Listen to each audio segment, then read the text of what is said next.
Hello बच्चों, आज मैं आपको जो इंटीग्रेशन बाय पार्ट पढ़ा रहा था उसी को आगे आप कंटिन्यू करते हैं। उसमें सब सरल थे या दो पार्ट के थे, ठीक है ना। अब डिनोमिनेटर के नहीं थे उसमें, अब यहाँ से डिनोमिनेटर और न्यूमरेटर के मिक्स चलेंगे। पहले तो इस टाइप के दो सवाल बनेंगे आपके, या तो दोनों ही कॉस के होंगे या दोनों साइन के होंगे। अगर दोनों एक जैसे हैं, कहने का मतलब ये है, तो उसमें साइन का मल्टीप्लाई करते हैं। किसका करते हैं? साइन का। अगर दोनों एक जैसे हैं और अलग अलग है तो कॉस का। चलिए कैसे करते हैं ये देखते हैं हम इसमें। तो साइन का मल्टीप्लाई का मतलब कैसे करेंगे? साइन, पहले मैंने x माइनस बी लिख दिया, चाहे x माइनस सी, माइनस एक्स माइनस सी ऐसे लिखा, जैसे कोई भी आगे पीछे कर सकते हैं। तो फाइनली हुआ कितने का है मल्टीप्लाई? एक्स से एक्स कट गया, a माइनस बी का, तो 1 साइन a माइनस बी बाहर आ जाएगा। ये बाहर क्यों आ जाएगा? क्योंकि इसमें x नहीं है और डिनोमिनेटर में जैसे लिखा था वैसा ही लिखा रहेगा। अब इसको एक्सपेंड कर देंगे साइन के फार्मूले से। Sine x minus B cos x minus A minus cos x minus B sine x minus A upon, इसके भी अपॉन में कॉस x माइनस ए कॉस x माइनस बी, और ये कॉस x माइनस ए cos x minus B D X. Cos x minus B से cos x minus B cancel हो जाएगा और cos x minus ए से कॉस x माइनस। अब आप इसको देख लीजिए, साइन अपॉन कॉस है, दैट इज 10। ये क्या हो जाएगा आपका? 10x minus b minus 10x minus a d x. और 10 का इंटीग्रेशन क्या था? दो थे फार्मूला 10 के में, log sec x minus B log sec x minus A bracket close plus C. अब लॉग की प्रॉपर्टीज हम इसे लिख सकते हैं, sine a minus B log sec x minus B upon sec x minus A plus that's. क्या चीज़ ध्यान रखने के लिए बताया था? अगर ये दोनों एक जैसे हैं, सेम, तो हम किसका करेंगे? साइन का। अगर इसकी जगह इस टाइप का होता 1 अपॉन साइन x माइनस ए कॉस x माइनस बी, ये दोनों कैसे आ जाए? अलग अलग आ जाएंगे तो कॉस का करेंगे, cos x minus A minus x minus B, या आगे पीछे जैसे उसमें किया ना, पहले x माइनस बी का कर देंगे।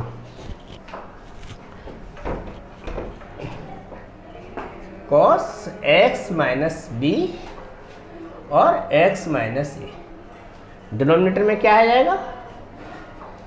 साइन x माइनस ए कॉस x माइनस बी, और अपॉन में ये क्या आ जाएगा? Cos a minus b. फिर ये खुल जाएगा, बिल्कुल यही सवाल ऐसे ही हो जाएगा। क्या था? अगर ये एक जैसे है तो कोई भी इन दोनों में से आगे पीछे करके लिख दिया, माइनस का साइन लगाएंगे, चाहे यहाँ पर माइनस हो चाहे यहाँ पर प्लस हो, लगाएंगे आप माइनस का ही, एक्स क्यों? जिससे एक्स से कट जाएगा। यहाँ बचेगा साइन ए माइनस बी, वो हमने अपॉन करके यहाँ लिख दिया, बार बार नहीं लिखा इसलिए डिटो लगा दिया। फिर इसको एक्सपेंड कर दिया, ये इससे कट गया, ये 10 बन गया, ये भी आपका 10 बन गया, 10 का सीधा सीधा फार्मूला बन गया। अब इसके बाद हम नेक्स्ट क्वेश्चन देखते हैं। ये फ्रैक्शन में आ गया डिनोमिनेटर में, अब न्यूमरेटर और डिनोमिनेटर दोनों में ही लिख रखा है। जैसे क्वेश्चन नंबर 2 है आपका, I cos x upon cos x minus alpha D X. तो ये बहुत पहले बताया था इंटीग्रेशन का, जब सब्स्टिट्यूशन वाला पार्ट कराया था। मैक्सिमम चीज़ इसमें ये डिनोमिनेटर कभी नहीं खुलते हैं, हमेशा न्यूमरेटर ही खुलेगा, जिससे कि अलग अलग हो जाए। तो हम यहाँ पर x माइनस अल्फा को t मान लेंगे, तो dx बराबर dt हो जाएगा। तो ये हो जाएगा हमारा, x की जगह हो जाएगा अल्फा प्लस t, और ये dt, और ये cos ऑफ t।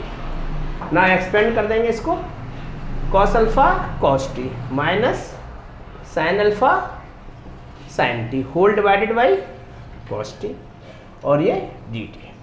कॉस से ये कॉस कैंसिल हो जाएगा, यहाँ पर आ जाएगा ये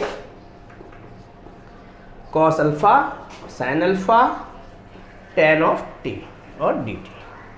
कॉस अल्फा का इंटीग्रेशन नहीं करेंगे क्योंकि ये किसके रिस्पेक्ट में हो रहा है, टी के में। यहाँ बच्चे गलती कर देते हैं, इस जगह वो से लिख देते हैं साइन अल्फा। साइन अल्फा नहीं लिखा जाएगा, क्या लिखा जाएगा, cos alpha as it t. Sine alpha का साइन अल्फा और टेन टी का हो जाएगा log cos t with minus sine plus c. और टी क्या था आपका, एक्स माइनस अल्फा। तो x minus alpha cos alpha sine alpha log cos x minus alpha plus c. ये question home examination board examination में तो ठीक है सब, क्योंकि वहाँ एमसीक्यू नहीं होते हैं। जहाँ एमसीक्यू होते हैं वहाँ ये अल्फ़ा कॉस अल्फ़ा नहीं लिखते हैं वो लोग, क्योंकि इसको भी वो कांस्टेंट मान लेते हैं, क्योंकि हैवी कांस्टेंट जिसमें एक्स नहीं है, जो भी एक्स से फ्री है वो कांस्टेंट है।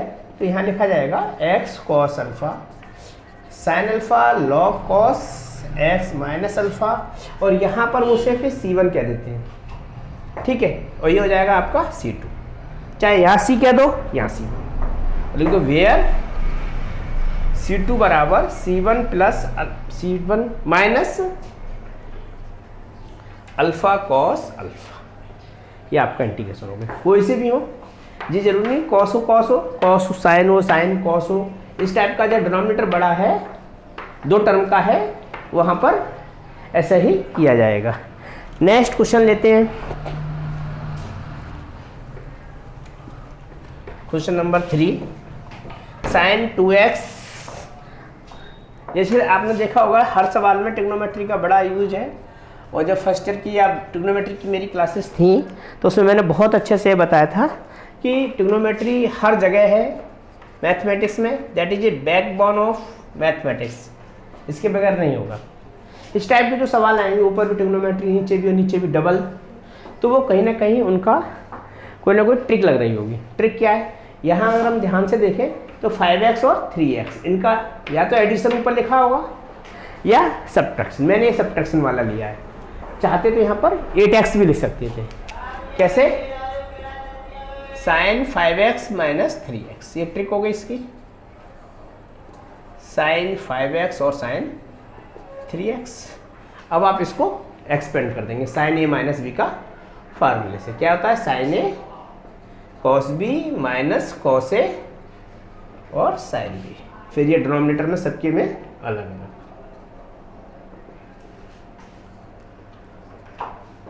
Sign 5x sign 3x dx, ये इससे कैंसिल हो गया, ये हो गया। तो ये cot x और ये भी cot में हो गया। हम इसे क्या ले सकते हैं, cot 3x minus cot 5x dx। cot x का इंटीग्रेशन क्या हो जाएगा हमारा, 1/3 log of sine 3x, 1/5 log साइन 5x dx प्लस सी। ये 3x का 3 आ ही जाता है। ये जरूरी नहीं साइन का हो, कॉस का भी हो सकता है। कहने का मतलब ये है कि इस टाइप की जहाँ इन दोनों का सम या डिफरेंस ऊपर लिखा होगा तो ऐसे ही किया जाएगा। इसके बाद नेक्स्ट तो लेते हैं ये सवाल जो फोर्थ मैं आपको बता रहा हूँ, इनकमिंग फोर्थ क्वेश्चन, ये बहुत ज़्यादा बार पूछा गया है और इसमें बच्चे अटक जाते हैं। फोर्थ ये है साइन इनवर्स ए एक्स अपॉन ए प्लस एक्स डी एक्स। ये बहुत ज़्यादा बार पूछा जाता है और इसमें कहीं ना कहीं प्रैक्टिस कम होने की वजह से बीच में अटक जाते हैं। पहले तो इसको इंटीग्रेशन करने से पहले सॉल्व करते हैं। मेरे हिसाब से तो क्या करना चाहिए, लेट, ये मैंने आपको वहाँ सपोजिशन में सिखाया था इन्वर्स में, कि जब भी हमें इस टाइप की फॉर्म मिलेगी तो हमें ऐसा सब कुछ करना पड़ेगा। इसमें dx नहीं निकालूंगा मैं, पहले इसको मैं सिंप्लीफाई करके छोटा करेंगे। तो क्या लिखा जाएगा, नाव करके लिखते हैं, अचानक से सवाल बीच छोड़ के अलग से करते हैं। तो साइन इनवर्स x की जगह a tan square theta a plus a tan square of theta. तो a कॉमन आके कैंसिल हो जाएगा, तो ये हो जाएगा sine inverse tan square theta और 1 प्लस tan स्क्वायर थीटा हो जाएगा सेक स्क्वायर थीटा। इसको साइन कॉस में जब हम ब्रेक करेंगे तो sine square upon cos square, cos से सेक कैंसिल हो जाएगा, तो क्या बचेगा sine inverse sine square of theta, square से रूट हट जाएगा, साइन इनवर्स से साइन कैंसिल हो जाएगा, ये हो जाएगा थीटा। थीटा की वैल्यू यहाँ से निकाली जाएगी, तो टेन थीटा इक्वल्स टू क्या हो जाएगा एक्स अपॉन ए पर रूट। थीटा कितना आ जाएगा tan inverse under root x upon a, तो ये हो जाएगा tan inverse under root x upon a. अब ना ये दिस वैल्यू जो है इसको हम पुट कर देंगे इक्वेशन नंबर 1 में, तो यहाँ लिखेंगे फ्रॉम इक्वेशन नंबर 1 and 2। तो ये हो जाएगा integration of tan inverse under root x upon a d x. अब मैं आपको ये बताता हूँ गलती कहाँ होती है, गड़बड़ी ये होती है, वो जैसे उसने ये लिखा तो सिंप्लीफाई नहीं करते हैं, वो dx निकाल देते हैं और फिर dx की वैल्यू यहाँ रख देते हैं। दो फंक्शन इसके आ जाते हैं, एक इसका आ जाता है, 3 का इंटीग्रेशन हो जाता है, तो कहीं ना कहीं दिक्कत हो जाती है। अगर आपने ऐसे किया तो अब इसमें कुछ नहीं है, पहले से तय रूट में अगर टर्म है तो हम उसको मान लेते हैं टी स्क्वायर, तो dx बराबर हो जाएगा 2at dt और पुट कर देंगे इस पूरे इंटीग्रेशन में, तो ये हो जाएगा tan inverse of T 2at dt। अब ये करा जाएगा बाई पार्ट में जो शॉर्टकट सिखाया था मैंने सपोजिशन करने का सिलेक्ट करके, तो उसमें ये स्पष्ट बता दिया था कि इनवर्स का हमको इंटीग्रेशन नहीं आता है तो इसका तो डिफरेंशिएशन ही करना है, तो अदर जो दूसरा पार्ट बचा है इसका क्या करा जाएगा इंटीग्रेशन। तो कैसे करेंगे हम इसको इंटीग्रेशन 2a बाहर tan inverse of t integration t d t, integration का sign differentiation of tan inverse t integration t d t, और इस पूरे के लिए डी टी और ब्रैकेट स्टार्ट करेंगे तो बंद जरूर करें। आप लोग क्या करते हैं इंटीग्रेशन ब्रैकेट स्टार्ट तो कर देते हैं लेकिन बंद नहीं करते हैं। अब ये 2a टेन इनवर्स टी का हो जाएगा T square upon 2 minus tan inverse का 1 प्लस टी स्क्वायर और टी का T square upon 2 D T. इस टाइप के सवालों में हर एक में बताया है, अगर न्यूमरेटर की पावर डिनोमिनेटर से ज़्यादा है या बराबर है तो पहला काम डिवाइड का है। अब ये 2 ये तो सब कैंसिल हो जाएंगे, तो यहाँ पर क्या बचेगा a t square tan inverse of T, और इस टी स्क्वायर में एक प्लस कर देंगे और एक माइनस कर देंगे। क्यों कर दे रहे हैं ऐसा? क्योंकि अब आराम से डिवाइड हो जाएगा। अगर ऐसे नहीं करना जानते होते तो फिर हम ऐसे करते कि टी स्क्वायर ये रहा टी स्क्वायर प्लस 1। इसकी आदत डालिए कि आगे जाकर कंपटीशन में पेज की भी प्रॉब्लम आती है और काम करने में टाइम भी ज़्यादा खर्च होता है ज़्यादा लेंदी मेथड से करने पर। चाहो तो टी स्क्वायर की वैल्यू भी रखते चलो या बाद में रख लो। T square tan inverse of t ये हो जाएगा 1 minus 1 plus t square d t bracket close. इसका इंटीग्रेशन हो जाएगा a t square tan inverse t 1 का क्या हो जाएगा t minus minus plus tan inverse t और ब्रैकेट क्लोज c। इन दोनों से टेन इनवर्स टी कॉमन आ जाएगा और लिखा जाएगा a t square plus 1 tan inverse T minus t plus c, where t equals to under root x upon a. Better ये कि आप यहाँ पर वैल्यू पुट कर दीजिए। ये जो थे इंटीग्रेशन बाय पार्ट में उस पिछली वाली वीडियो में कुछ क्वेश्चंस रह गए थे। अब इसके आगे मैंने उस वीडियो में ये कहा था कि इस चैप्टर के तुरंत बाद मैं आपको एक शॉर्टकट सिखाऊंगा बड़े बड़े इंटीग्रेशंस को कैसे छोटा किया जाता है। वो सब ट्रिकी पार्ट है और एग्जाम में आते भी हैं। अगर आपको उनका वो पैटर्न पता है तो आप पर होंगे, अगर वो पैटर्न नहीं पता है तो वो नहीं हो पाते हैं। कैसे करा जाता है? जैसे इंटीग्रेशन लिखा है e की पावर x एफ एक्स और एफ डैश एक्स, कहने का मतलब कोई फंक्शन और उसका डिफरेंशिएशन अगर संग में लिखा हुआ है विद प्लस साइन, e की पावर x ही होना है ना कि 2x, तो उसका सीधा सीधा हम लिख सकते हैं e की पावर x fx। ये डायरेक्ट फार्मूला हो गया हमारा, बोर्ड में एप्लीकेबल है, ऐसा कुछ नहीं पता रहा मैं आपको कि बोर्ड में नहीं है। अगर कुछ हटके बताएंगे तो आपको बता देंगे कि ये कंपसन का सवाल है, कंपसन का मेथड है। पहले एक छोटा सा सरल सवाल लीजिए जिससे आपको बिल्कुल कॉन्सेप्ट समझ में आए। e की power x sin x plus cos x, ये हमें साफ साफ दिख रहा है sin x का डिफरेंशिएशन cos x है, तो कैसे लिखा जाएगा? e की power x sin x differentiation of sin x dx, और फिर इसका सीधा सीधा आंसर e की power x sin x plus, जो डायरेक्ट लिखते हैं हम लोग, तो एक मोरल ड्यूटी होती है कि आप उनको बताएं कि हमने ये इस मेथड से किया है, क्योंकि स्टेप मार्किंग में उसकी फ़ायदा रहता है कि आपने हर एक स्टेप को बताया है। अब थोड़ा सा, अब धीरे धीरे मैं एक कठिनाई की ओर चलता चलूँगा। कभी तो आपको बिल्कुल दिखने ही बंद हो जाएंगे कि इसका डिफरेंशिएशन ये है 1/x माइनस 1/x², इसमें भी दिख रहा होगा this is the differentiation of this. अब दिमाग में आ रहा है माइनस साइन लगाए, लेकिन वो डिफरेंशिएशन के साथ चला जाएगा। देखिए कैसे,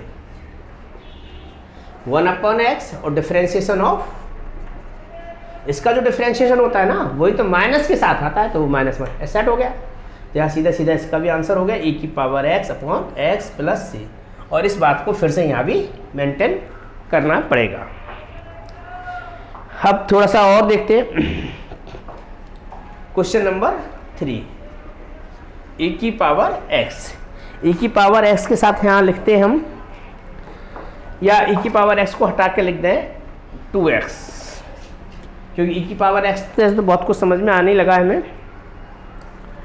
minus sine x plus 2 cos x, तो इसमें ये 2x लिखा है तो वो मेथड हमारा फेल होता है। पहले तो यहाँ पर 2x होना ही नहीं चाहिए, तो आप यहाँ मानेंगे 2x बराबर t, तो 2dx बराबर dt, तो यहाँ 2x की जगह हो जाएगा